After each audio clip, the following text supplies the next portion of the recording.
하나님의 말씀은 민수기 30장 1절에서 8절의 말씀입니다. 모세가 이스라엘 자손 지파의 두령들에게 일러 가로되 여호와의 명령이 이러하니라.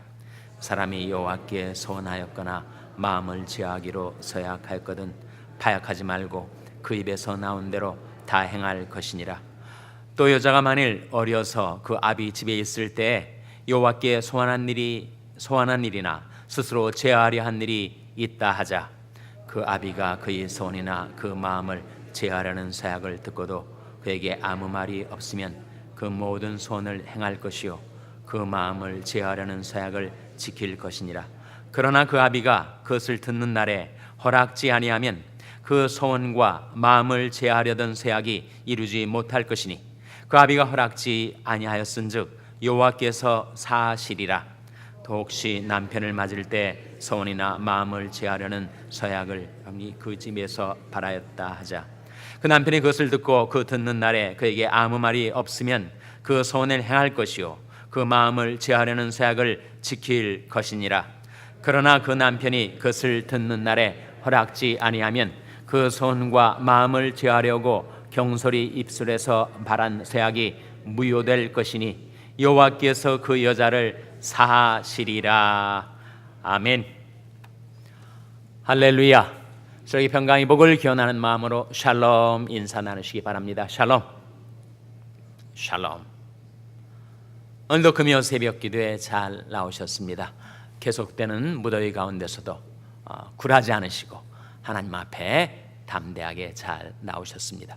우리 중고등부 자녀들이 어제부터 수양회를 갖고 있습니다. 잘 도착해서 은혜롭게 진행이 되고 있다는 소식을 들었습니다. 어제와 오늘 내일까지 진행되는 이번 수양회 우리 교육자들 영어권 교육자들이 다 갔습니다. 교사들도 많이 갔고 또 우리 중고등부 자녀들을 식사를 제공하는 식사당번 학병과 또 봉사자들이 갔는데 무더위 가운데서 은혜롭게 수양회가 진행되고 무엇보다도 우리 중고등부 자녀들이 말씀 깨닫고 은혜 받고 변화될 수 있도록 계속해서 기도해 주시기를 바랍니다. 우리가 민수기 30장에 들어왔는데 어제 28장 29장 민수기 28장 29장은 제사에 관한 말씀이었어요. 율법의 5대 제사가 있습니다. 율법의 5대 제사는 바로 속죄제, 죄를 속하는 거죠. 속건제, 죄의 보상에 관한 제사, 그리고 번제, 모든 것을 불살라 드리는 제사, 그리고 화목제, 하나님과의 화목을 이루기 위한 제사, 그리고 소제가 있습니다. 복식을 바 드리는 제사. 이것이 율법의 5대 제사인데 우리는 그 율법의 5대 제사를 드리지 않습니다. 그 이유는 예수 그리스도께서 자신의 몸을 영원한 속죄의 제사로 드리셨기 때문에 염소와 송아지 피로 아니하고 오직 자기 피로 영원한 속죄를 이루사 단번에 성소에 들어가셨느니라. 그리스도께서 죄를 위하여 한 영원한 제사를 드리셨다. 예수 그리스도의 생명의 피를 흘려 십자가에 이루신 대속의 공로, 바로 예수 그리스도의 몸을 자신을 하나님 앞에 영원한 속죄 제사로 드리신 공로 때문에 우리는 염소나 송아지 피를 흘려서 제사를 드리진 않아요. 그러나 우리에게도 하나님의 백성들에게 드릴 5가지 제사가 있다, 이렇게 말씀을 드렸어요. 24시간이 지났는데 기억들을 하시는지요? 첫째로 무슨 제사를 드립니까? 상한 심령의 제사를 드립니다. 하나님이 구하시는 제사는 상한 심령이라. 하나님이여 상하고 통회하는 마음을 주께서 멸시치 아니하시리이다. 내가 지은 죄 때문에 통회하는 마음으로 자복하고 회개하는 상한 심령의 제사를 우리는 드리며 살아갑니다. 두 번째 제사, 무슨 제사입니까? 감사의 제사죠. 감사로 하나님께 제사를 드리며 지극히 높으신 자에게 내 소원을 갚으며 환난 날에 나를 부르라. 내가 너를 건지리니 네가 나를 영화롭게 하리로다 했었던 감사의 제사는 우리가 매일 드리며 살아가는 거예요. 좋은 일 생겼을 때 감사제사뿐만 아니라 괴로운 일 생겼을 때도 결단함으로, 믿음으로, 하나님의 절대 주권을 신뢰함으로 하나님께서 이것도 바꾸어 선으로 이루어 주실 것을 믿는 믿음으로 감사의 제사를 드리는 거지. 감사로 제사를 드리는 자가 나를 영화롭게 한다 하셨습니다. 세 번째 제사는 뭐예요? 찬미 제사를 드리며 살아갑니다. 이러므로 우리가 항상 예수로 말미암아 찬미 제사를 하나님께 드리자. 이는 그 이름을 증거하는 입술의 열매니라. 예수의 이름을 증거하는 입술의 열매로서의 찬미 제사. 나를 구속하신 구세주 예수님께 찬미 제사를 드리고 독생자까지 나를 위해서 내어주신 하나님께 찬미 제사를 드리는 것. 찬미 제사는 쉽게 말하면 뭐예요? 결국 찬송 드리는 거죠. 찬송. 우리가 이 아침에도 찬미 제사를 드리지 않았습니까? 네 번째 제사, 무슨 제사라고요? 선행의 제사입니다. 히브리서 13장 16절 말씀에 오직 선을 행함과 서로 나눠주기를 잊지 말라. 이 같은 제사는 하나님이 기뻐하시느니라. 하나님이 기뻐하시는 제사, 선을 행하는 제사. 여호와를 의뢰하여 선을 행하라. 땅에 거하여 그의 성실로 식물을 삼을지어다. 믿음으로 선을 행하는 거죠. 내게는 선이 없으나 하나님을 의뢰함으로 예수님에게서 나오는 그 선을 우리가 행하고 서로 나눠주는 제사, 그것이 하나님이 기뻐하시는 제사라 하였습니다. 다섯 번째 제사는 뭡니까? 다섯 번째 제사는 바로 몸을 드리는 제사, 헌신의 제사죠. 그러므로 형제들아, 내 하나님의 모든 자비하심으로 너희를 권하노니 너희 몸을 하나님이 기뻐하시는 거룩한 산 제사로 드리라. 이는 너희 드릴 영적 예배니라. 우리는 율법의 다섯 제사를 드리지 않습니다. 예수님이 자신의 몸을 영원한 제사로 드리셨기 때문에. 그러나 오늘날도 우리가 이 세상을 살아가면서 드려야 될 다섯 가지 제사, 날마다 드려야 됩니다. 날마다 드려야 할 다섯 가지 제사, 다시 한번 복습해 보시기 바랍니다. 첫째로 뭐라고요? 첫째로 상한 심령의 제사. 두 번째 뭡니까? 감사의 제사. 세 번째 뭡니까? 찬미 제사. 네 번째 뭡니까? 선행의 제사. 다섯 번째 뭡니까? 헌신의 제사. 날마다 그 제사를 하나님께 드려서 하나님을 기쁘시게 섬기고 하나님께 영광 돌리고 하나님의 축복을 받아 살아가는 여러분 되시기를 주님의 이름으로 축원합니다. 오늘 민수기 30장 말씀은 서약, 서원에 대한 말씀이에요. 서원. 지금까지 살면서 신앙생활하면서 한 번도 서원을 안 하신 분들이 혹 계시나요? 서원을 하신 분들이 많이 계실 것입니다. 내 인생에 환난을 당했을 때 하나님 저를 여기서 건져주신다면 제가 이렇게 살겠습니다. 하나님께 드린 서약, 이게 서원이에요. 서원에는 하나님께 드리는 이 소원 파트와 그리고 내가 하나님께 드리는 약속 파트, 두 파트로 되어 있어요. 이렇게 해주시면 소원을 말씀드리고 이렇게 살겠습니다 라고 하나님께 드린 약속이 바로 서원입니다. 근데 오늘 본 말씀에는 그 두 케이스가 나오는데, 하나는 젊은 여자가 아비 집에 있어서 아버지와 함께 사는데 딸이 말이죠, 어린 딸이 하나님께 이런저런 서원을 드리는 경우가 있지 않겠습니까? 근데 그 서원을 아버지가 듣고 잠잠히 계셨단 말이에요. 그러면 그 서원은 성립이 되는 것이다. 그 딸은 그 서원을 지켜 살아야 된다. 근데 반대로 딸이 서원을 하는데 그 아버지 집에서 성장하던 딸이 어떤 소원을 했을까요? 독신이 소원을 했다고 가정을 해보세요. 하나님, 제가 주님을 사랑해서 제 평생 결혼하지 않고 독신으로 살겠습니다. 그렇게 딸이 소원을 드리는 것을 그 아버지가 들었단 말이에요. 내 아버지가 듣고 그래서는 안 된다. 너는 독신으로 살 게 아니라 결혼을 해서 결혼 생활을 하면서 하나님의 사랑을 배우고 또 자식도 낳고 그렇게 남편과 함께 주님을 섬기는 것이 더 좋겠다라고 딸의 소원을 아버지가 캔슬하는 경우가 있단 말이죠. 그럼 어떻게 되는가? 그 딸은 그렇게 헌신하는 마음으로 소원을 했는데, 독신의 소원을 했는데 아버지가 그 딸의 소원을 무효화시켰을 때 그 딸은 그 소원을 지켜 살아야 되나 말아 살아야 되나, 그런 경우가 생기지 않겠습니까? 거기에 대한 하나님의 명령, 하나님의 말씀은 뭐라는 겁니까?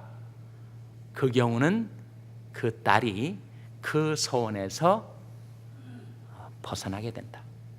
그가 하나님 앞에 약속을 드렸지만 아버지가 그것을 무효화시켰기 때문에 하나님께서 그 딸의 소원한 것을 사해 주신다. 그런 말씀이 8절에 나옵니다. 5절에 나옵니다. 5절 말씀 같이 읽겠습니다. 5절 말씀 시작. 그러나 그 아비가 그것을 듣는 날에 허락지 아니하면 그 소원과 마음을 제어하려던 서약이 이루지 못할 것이니 그 아비가 허락지 아니하였은즉 여호와께서 사시리라. 소원은 반드시 지켜야 하지만 그 아비가 허락지 않으셨기 때문에 하나님께서도 그 소원했던 그 딸의 서약을 사해 주신다. 거기에서 자유케 주신다. 그런 말씀이죠. 왜 이렇게 하셨을까요? 그것은 그 딸이 아비의 권위 아래 있기 때문에. 하나님 질서의 하나님, 권위의 하나님. 권위는 좋은 것입니다. 필요한 것입니다. 권위주의는 잘못된 것이죠. 악한 것입니다. 권위주의라는 것은 결국 뭐예요? 항상 권위를 내세우고 권위로 주장하고 권위로 사람들 위해 군림하려 하는 것, 이 권위주의 아닙니까? 권위주의는 나쁜 것이지만 하나님이 이 세상 속에서도 질서를 세우시고 권위를 세워두셨어요. 그래서 그 딸이 아비 집에 사는 동안 아비의 권위 아래 있는 것입니다. 그래서 그 아비가 그 딸을 위하여 권위를 행사할 때 하나님께서는 그 딸보다도 그 아비의 말을 주목하셔서 그 가정에서 가장으로 있는 그 아비의 권위를 하나님이 존중해 주시는 것입니다.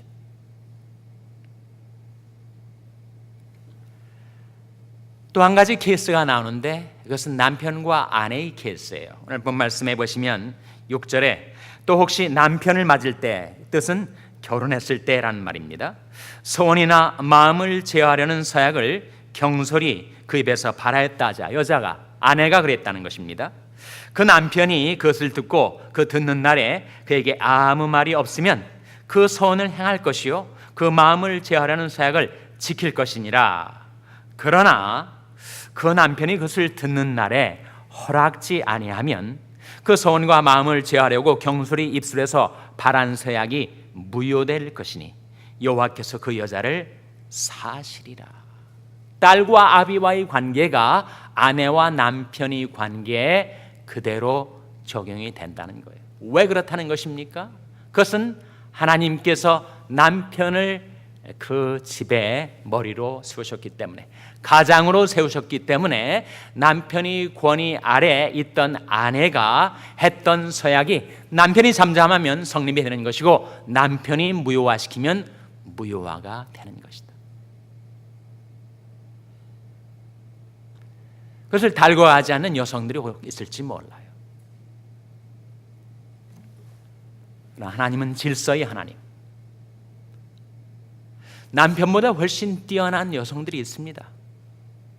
지성적으로나 의지적으로나 세상적으로나 남편보다 더 잘난 아내가 있을 수가 있지만, 영적인 질서 가운데서 하나님이 세우신 권위는 남편이어서 아내가 어떤 말을 했을 때 남편이 잠잠하면 아내는 하나님께 드린 소원을 이행해야 될 의무가 있습니다.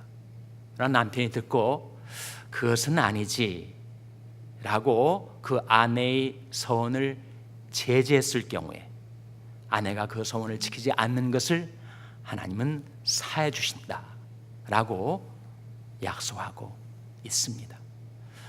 소원은 사람이 인생길에 환난을 당했을 때 자기 입에서 나오는 기도인데, 그 소원 기도는 해로울지라도 변치 않아야 합니다. 아비가 무효화시키지 않은 어린 딸의 소원, 남편이 제지하지 않은 아내의 소원, 그것은 반드시 지켜 살아야 해요. 아내뿐이겠습니까? 여성뿐이겠습니까? 남편도 남자도 자신이 하나님 앞에 드린 소원은 반드시 지켜 살아야 합니다. 환경이 변해서 상황이 호전되어서 내가 옛날에 다급해서 했던 소원이니 이제는 내 마음대로 변경해도 되는가? 그렇지 않다는 것. 우리가 하나님께 많은 은혜를 받고 살아갑니다. 은혜를 받고 사는 자들이 마음속에 좀 내가 어떻게 하나님 앞에 보답을 좀 할 수 있을까? 라는 가상한 마음이 들게 되었을 때 하나님의 은혜에 보답하는 길 세 가지가 있어요. 시편 116편이 우리에게 보여줍니다. 그것이 바로 감기약입니다. 감기약. 감은, 첫째로 감은 감사를 드리며 살아가는 것. 하나님의 은혜에 감사드리며 살아가는 것, 보답하는 길이에요. 내가 여호와께서 내게 베푸신 모든 은혜를 내가 무엇으로 보답할꼬? 첫째로 감사함으로. 둘째는 뭡니까? 여호와 이름을 부르며 기도하며 사는 것. 이제는 상황이 호전되어서 기도하지 않아도 괜찮은가? 그럴수록 더 기도하며 하나님 주신 은혜에 보답하는 길이 기도하며 사는 것. 주의 이름을 부르며 사는 것. 세 번째가 무엇입니까? 내가 여호와 앞에 드린 소원을 여호와의 모든 백성 앞에서 이행하리이다. 그것이 바로 은혜 보답하는 삶이에요. 첫 글자를 따서 감기야, 감사, 기도, 약속. 약속이 바로 소원입니다. 우리 하나님 앞에 드렸던 소원, 내 인생길에 야곱처럼 환난을 당했을 때 내가 하나님께 부르짖으며 기도하는 가운데 드렸던 소원, 그 소원은 매우 귀중한 것입니다. 우리는 하나님의 약속을 의지해서 살죠. 하나님은 우리에게 하신 약속을 반드시 이행하십니다.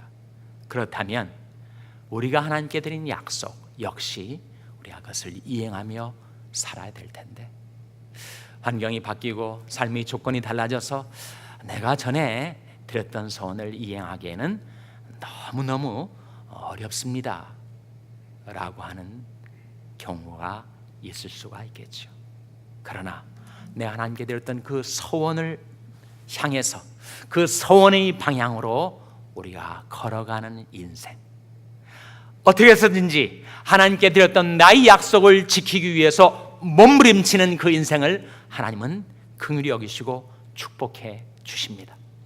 내가 드렸던 소원을 단순간에 단번에 하루에 다 이룰 수는 없을지라도 그 소원의 방향을 향해서 살아가는 것, 날마다 하나님께 드렸던 약속을 이행하기 위해서 살아가는 것. 저에게도 마찬가지 하나님께 드리는 소원이 있습니다. 어떤 드린 그 소원을 실행치 못할 때가 있어요.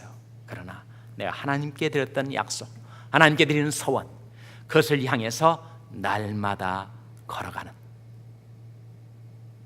그런 은혜, 그런 축복이 여러분에게 임하게 되시기를 주님의 이름으로 축원합니다. 기도하시겠습니다. 오늘 말씀 기억하며 하나님, 저희들도 하나님께 드린 약속을 날마다 이행하며 살게 주시옵소서. 기도하시기 바랍니다. 우리 자녀들 위해서 기도할 때 하나님, 저희 자녀들을 긍휼히 여기셔서 축복하여 주시고 하나님의 축복을 힘입어서 그들이 약속을 실행하며 살아가는 자녀들 되게 해달라고 기도하시기 바랍니다. 평생에 연약한 지체들을 위해서 기도해 주시기 바랍니다. 하나님이 그들과 권능의 손으로 안수해 달라고 기도해 주시기 바랍니다. 우리 샬롬교회를 위해서 기도할 하나님, 저희 샬롬교회가 하나님의 약속을 의뢰하며 살며 하나님께 드린 약속을 실행하며 살게 해달라고 기도하시기 바랍니다. 여러분의 생업을 위해서 기도하시고 한국 맹인교회 이경철 목사님을 위해서 기도해 주시기를 바랍니다. 수양에 나가 있는 우리 중고등부 자녀들 은혜 받고 변화될 수 있도록 기도해 주시기를 바랍니다. 하나님, 저희들을 성령으로 충만케 하여 주시옵소서. 이런 제목들로 우리 합심해서 기도하겠습니다.